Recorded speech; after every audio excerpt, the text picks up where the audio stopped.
Episode की starting होती है। सोयुन कहती है, मिस्टर सीईओ, मैंने फूड को बहुत एंजॉय किया। ताइजुन कहता है, हाँ मैंने भी, और कहता है, पहले ही काफ़ी लेट हो चुका है, मैं तुम्हें घर छोड़ दूंगा, मेरे साथ चलो। सोयुन कहती है, थैंक यू, और सोचती है, मुझे इस पर विश्वास नहीं हो रहा है। इसने डिनर के बीच काम के अलावा किसी भी चीज़ के बारे में बातें नहीं की। यह पहली बार है कि जब हमने कुछ ज़रूरी बातें की हैं। मुझे लगा नहीं था कि कंपनी का डिनर इतना नॉर्मल होगा। ताइजुन कार का डोर ओपन करते हुए कहता है, तुम ग्योंगसुक-डोंग में रहती हो, है ना? सोयुन कहती है, हाँ, और सोचती है, मुझे लगता था कि यह एक फेक टीम है, लेकिन फिर भी यह ताइजुन है। जब तक मैं घर नहीं पहुंच जाती तब तक मैं रिलैक्स नहीं हो सकती। तभी फ़ोन वाइब्रेट होने की आवाज़ आती है। वो देखती है तो युवक का कॉल होता है। वो देखकर सोचती है, ओप्पा, और फिर ताइजुन को देखकर सोचती है, क्या मुझे कॉल उठाना चाहिए? इस बार ये इंटरेस्टेड नहीं लग रहा है। ऑलराइट, अब मेरा चांस है। मैं उसे दिखा दूंगी कि हम दोनों के बीच सब कुछ ठीक है। अगर मैंने जवाब नहीं दिया तो वह सोचेगा कि मैंने उसे झूठ बोला था। और ताइजुन से पूछती है, क्या मैं यह कॉल उठा लूँ? ताइजुन कहता है, हाँ। सोयम सोचती है, ग्रेट, अब मुझे बस खुश होने का एक्ट करना है। और कहती है, ओप्पा। युवक कहता है, क्या तुम घर पर हो? क्या तुम सोने वाली थी? सोयुन कहती है, नहीं, मैं अभी कंपनी में हूँ। युवक कहता है, तुम हार्ड वर्क कर रही हो, क्या तुमने डिनर कर लिया? सोयुन कहती है, ऑफ कोर्स, क्या तुमने कर लिया?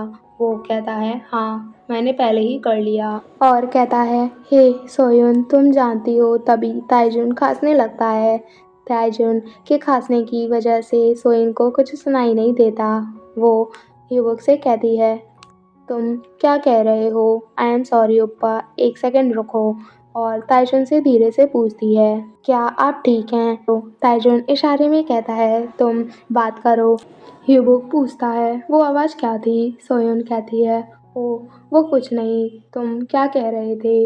वो कहता है, ओ वेल, मैं तुम्हें बताना चाहता था कि मुझे इस वीकेंड अचानक से एक बिजनेस ट्रिप पर जाना है। सोयुन पूछती है, ओ, एक बिजनेस ट्रिप कहाँ?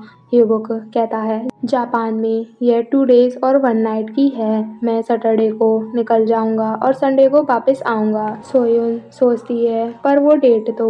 ह्यूगो कहता है, मैं ये पूछना चाहता था कि क्या तुम इस वीकेंड में मेरी मॉम की टेक केयर कर सकती हो? मेरे वापस आने के बाद हम एंजॉय करेंगे। ओके। सोयुन ये सुनकर सैड हो जाती है और कहती है, ओके, टेक केयर। और सोचती है, यह वो नहीं है जो मैंने सोचा था। तभी ताइजुन पूछता है, तुम्हारा बॉयफ्रेंड इस वीकेंड बिजनेस ट्रिप पर जा रहा है? सोयुन कहती है, हाँ। वो पूछता है, क्या तुम इस बार फिर उसकी मदर की टेक केयर करोगी? सोयुन सोचती है, यह नहीं होना चाहिए था। मैं नहीं चाहती चीज़ें फिर से ऐसी हों। ताइजुन कहता है, क्या मैं तुम्हारी हेल्प कर सकता हूँ? क्या तुम चाहोगी कि मैं तुम्हें एक स्पेशल वीकेंड दूँ? सोयुन ये सुनकर शॉक हो जाती है। ताइजुन कहता है, तुम्हें कल ओवर टाइम नहीं करना पड़ेगा, तुम टाइम पर घर जा सकती हो, लेकिन तुम्हें वीकेंड में काम करना पड़ेगा। ऑफ कोर्स, मैं तुम्हें ओवर टाइम करने के लिए भी उतने ही पे करूँगा। सोयुन कहती है, इट्स ओके मिस्टर सीईओ, मैं अपनी मदर इन लॉ की टेक केयर करना चाहती हूँ। आपकी कंसर्न के लिए थैंक यू। ताइजुन ये सुनकर हैरान हो जाता है और सोचता है, क्या ऐसा है तो तुम बिल्कुल नहीं बदली? हाँ सोयुन, तुम 20 साल में भी कैसे नहीं बदली? और बचपन की बातों को याद करके सोचता है, ये बिल्कुल पहले जैसा है। अगर मैं संडे तक वेट करूं तो सब कुछ ठीक हो जाना चाहिए। और कहता है, मिस हान सोयुन। सोयुन कहती है, हाँ। ताइजुन कहता है, चलो कल हम हमेशा की तरह ओवर टाइम करेंगे। सैटरडे मॉर्निंग सोयुन हॉस्पिटल में मॉम को हेलो कहती है। युवक की मॉम उसे देखकर कहती हैं, ओह तुम यहाँ, मैंने सोचा तुम बिजी हो। क्या तुम यहाँ आने के लिए खुद को ज़्यादा पुश नहीं कर रही हो? सोयुन कहती है, नहीं, इट्स ओके, बस आज मैं थोड़ा जल्दी उठ गई। और सोचती है, मैंने सोचा था कि लास्ट टाइम जो हुआ उसके बाद वह अनकंफर्टेबल फील करेंगी, लेकिन मुझे लगता है कि ह्यूबुक ने उनसे बात की होगी। कितनी रिलीफ की बात है। पिछली बार मैं बहुत गुस्सा हो गई थी। मुझे अब और अच्छे तरीके से व्यवहार करना होगा। और वहाँ पर बैठते हुए पूछती है, आप इस वीकेंड कैसा फ़ील कर रही हो? नर्स ने बताया कि आप ठीक महसूस नहीं कर रही हैं। वो कहती हैं, मैं लास्ट वीक से बेटर फ़ील कर रही हूँ। सोयोन कहती है, ये सुनकर अच्छा लगा। मुझे विश्वास है आप इसे ऐसे ही रखेंगी।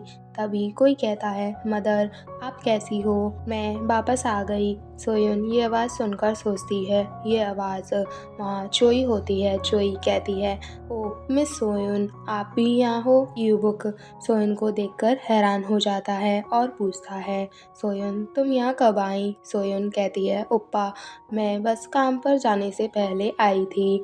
चोई मॉम से कहती है, मदर मैंने ये फ्लावर्स आपके लिए खरीदे हैं क्योंकि मैंने सोचा कि ये आपकी तरह प्रिटी हैं। मॉम कहती है, मुझे तुमसे मिलकर खुशी हुई। फ्लावर की ज़रूरत नहीं थी लेकिन फिर भी तुम्हारा बहुत थैंक यू। चोई सोयन को फ्लावर देते हुए कहती है, मिस सोयन क्या तुम इन फ्लावर को वास में लगा सकती हो? सोयन कहती है, श्योर। और फिर वास में फ्लावर लगाते हुए सोचती है, क्या हुआ है? मैं विश्वास नहीं कर सकती कि वह ह्योनजिन को यहाँ लेकर आया जबकि उसने मुझे बताया था कि वह अपनी बिजनेस ट्रिप के कारण मुझसे मिलने के लिए बहुत बिजी है। उसने मुझसे अपनी मदर की केयर करने के लिए भी कहा। ऐसा लग रहा था जैसे वो मुझे यहाँ देखना चाहता था। मुझे इसके बारे में ज़्यादा नहीं सोचना चाहिए। बेटर होगा कि मैं सीधे उससे पूछ लूँ। और कहती है, ओप्पा। चोई कहती है, तुमने अभी तक अपनी मॉम को नहीं बताया। वेल मुझे लगता है कि यह समझने वाली बात है। मिस्टर यांग और मैं जापान की बिजनेस ट्रिप पर जा रहे हैं। सोयन ये सुनकर हैरान हो जाती है। चोई आगे कहती है, वो जाने से पहले आपसे मिलना चाहता था तो मैंने पूछा कि क्या मैं भी उसके साथ चल सकती हूँ। सोयन सोचती है ये एक साथ ट्रिप पर जा रहे हैं। ये सोचकर वो युवक की तरफ गुस्से से देखने लगती है। युवक सोयन को अपनी तरफ गुस्से से देखता देखकर डर जाता है और दूसरी तरफ फेस कर लेता है। सोयन सोचती है, नहीं मैं लास्ट टाइम जैसी कोई सीन नहीं कर सकती। यह सुनकर मुझे इतनी हैरानी नहीं होनी चाहिए। यह बस एक बिजनेस ट्रिप है। चोई सोयन से पूछती है, क्या तुम जेलस हो रही हो? मिस सोयन मिस्टर यांग 2 डेज और 1 नाइट के लिए मेरा है। सोयन कहती है, प्लीज़ अपनी ट्रिप पर ध्यान रखें। चोई खड़े होते हुए कहती है, ओह मदर हमारे जाने का टाइम हो गया है। चोई के अचानक से खड़े होने की वजह से वो सोयन से टकरा जाती है जिसके कारण सोयन के हाथ से वास नीचे गिर जाता है और चोई भी नीचे गिर जाती है। सोयन पूछती है, मिस ह्योनजिन क्या तुम ठीक हो? और उसके हाथ से ब्लड निकलता देखकर हैरान हो जाती है। युवक चोई को उठाते हुए सोयन से कहता है, हाँ सोयन तुमने क्या किया? सोयन कहती है, ओप्पा मैंने नहीं किया। युवक चोई से पूछता है, क्या तुम्हें चोट लगी है? चोई कहती है, मैं ठीक हूँ ओप्पा, मेरा मतलब मिस्टर यांग। और अपने हैंकी से ब्लड को साफ करते हुए कहती है, आई एम ओके। यह कुछ ज़्यादा बड़ी बात नहीं है। सोयन ओप्पा नाम सुनकर हैरान हो जाती है और साथ में उस हैंकी को देखकर सोचती है वह हैंकी और रेस्टोरेंट की बाहर की बातों को याद करने लगती है। तभी चोई सोयन का हाथ पकड़कर कहती है, मैंने मजाक करते हुए अपनी लाइन क्रॉस कर दी है। I am sorry. मुझे विश्वास है कि ये आपको परेशान नहीं करेगा। मैं बस ऐसे ही मजाक कर रही थी। चोई ये क्रीपी फेस के साथ कह रही होती है।